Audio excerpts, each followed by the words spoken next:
రెండో కేసు ఇప్పుడు CC number 119/2018 కేసులో ఫిర్యాదుదారుడు ఎం శ్యామ్ సుందర్ సిజిఎస్ అనే స్వచ్ఛంద సంస్థ ద్వారా PVR multiplex, Vijayawada municipal commissioner మరియు కృష్ణా జిల్లా జాయింట్ కలెక్టర్లను ప్రతివాదులుగా చేర్చి ఈ ఫిర్యాదును దాఖలు చేసినారు. మల్టీప్లెక్స్ సినిమా థియేటర్లో అన్యాయంగా పార్కింగ్ రుసుము వసూలు చేయడము అనుచిత వ్యాపార ధోరణిగా, అంటే ఆన్ ఫెయిర్ ట్రేడ్ ప్రాక్టీస్గా భావిస్తూ ఈ ఫోరంను ఆశ్రయించినారు.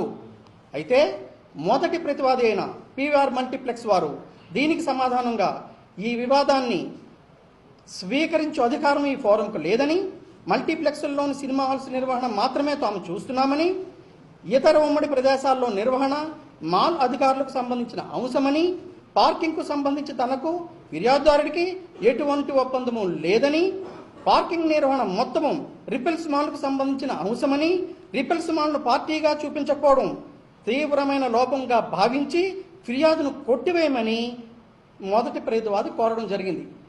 రెండో ప్రతివాది అయిన విజయవాడ మున్సిపల్ కమిషనర్ వారి సమాధానంగా మల్టీప్లెక్స్ ప్రాంగణము ప్రైవేటు ఆస్తి కావున అందులో పార్కింగ్ ఫీజు వ్యవహారము ఈ ప్రతివాది పరిధిలోనికి రాదని, కావున రెండో ప్రతివాది మీద ఈ ఫిర్యాదును కొట్టివేయవలసిందిగా వారు కూడా కోరడం జరిగింది. మూడో ప్రతివాది అయిన కృష్ణా జిల్లా జాయింట్ కలెక్టర్ గారు హాజరు కాలేదు. ఈ కేసులో ఇరు పార్టీల వారు చెప్పిన అన్ని పాయింట్లు, రికార్డులో ఉన్న మెటీరియల్ డాక్యుమెంట్లు, పై కోర్టుల్లో ఇచ్చిన జడ్జిమెంట్లు పూర్తిగా విశదీకరించి పూర్వాపరాలు పరిశీలించి నేనిచ్చే ఈనాటి తీర్పు వినియోగదారుల చట్టం 1986లో సెక్షన్ 21Gలో నిర్వర్తింపబడిన సేవాలోపం అనే పదం పరిధిలోకి చట్టంలో మరియు నియమ నిబంధనలో ప్రస్తావించబడిన ప్రమాణాలను అమలుపరచకపోవడం సేవాలోపంగానే పరిగణించబడాలని, పార్కింగ్ సౌకర్యాన్ని తప్పనిసరిగా ఒక బాధ్యతగా కల్పించవలసిన విషయాన్ని మొదట ప్రతివాదికి ఉన్నట్లు ఎగ్జిబిట్ A6లో అనగా మల్టీప్లెక్స్ నిర్వహణ మరియు ప్రమాణాలకు సంబంధించిన ఆంధ్రప్రదేశ్ ప్రభుత్వం జారీ చేసిన జీవోలో పేజీ 13 మరియు క్లాజు 7.7 అనుబంధం 3.Gలో స్పష్టంగా చెప్పబడింది. గౌరవ ఏపీ హైకోర్టు వెలువరించిన తీర్పులో CH Madan Mohan and others versus municipal corporation of Hyderabad and వర్సెస్లో కూడా పార్కింగ్ సదుపాయాన్ని కల్పించవలసిన బాధ్యత వాణిజ్య సముదాయాల, ఆస్తి హక్కుదారుల మరియు అద్దెదారులపైన కూడా ఉంటుందన్న విషయాన్ని స్పష్టంగా చెప్పబడింది. తత్ఫలితంగా పార్కింగ్ను ఉచితంగా కల్పించవలసిన చట్టపరమైన బాధ్యత మొదటి ప్రతివాది అయిన పీవీఆర్ మల్టీప్లెక్స్ మాత్రమేనని ఫోరం దృఢమైన అభిప్రాయానికి వచ్చి ఈ క్రింది ఉత్తర్వులను, సూచనలను జారీ చేయడం జరిగింది. పార్కింగ్ నిమిత్తం చేసిన 40 రూపాయలను మొదటి ప్రతివాది ఫిర్యాదుదారులకు చెల్లించాలి.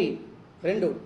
దీర్ఘకాలంగా మొదటి ప్రతివాది ఉచిత పార్కింగ్ను కల్పించకుండా అసంఖ్యాక సినిమా వీక్షకుల నుండి పార్కింగ్ రుసుమును వసూలు చేయడానికి ప్రధాన బాధ్యత వహిస్తూ రాష్ట్ర వినియోగదారుల సంక్షేమ నిధికి 5 లక్షల రూపాయలను పెనాల్టీగా చెల్లించవలసిందిగా ఆదేశించడమైనది.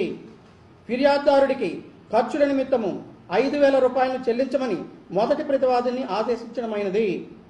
మొదటి ప్రతివాది ఈ ఆర్డర్ అమలు తేదీ నుంచి సినీ గోయర్స్కి తప్పనిసరిగా ఉచిత పార్కింగ్ సౌకర్యమును ఏర్పాటు చేయాలని ఆదేశించడమైనది.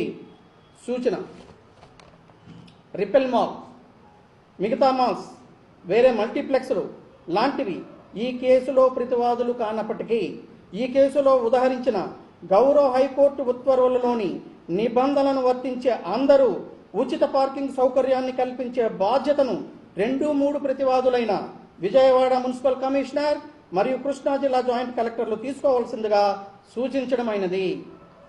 Thank you very much. Thank you one and all.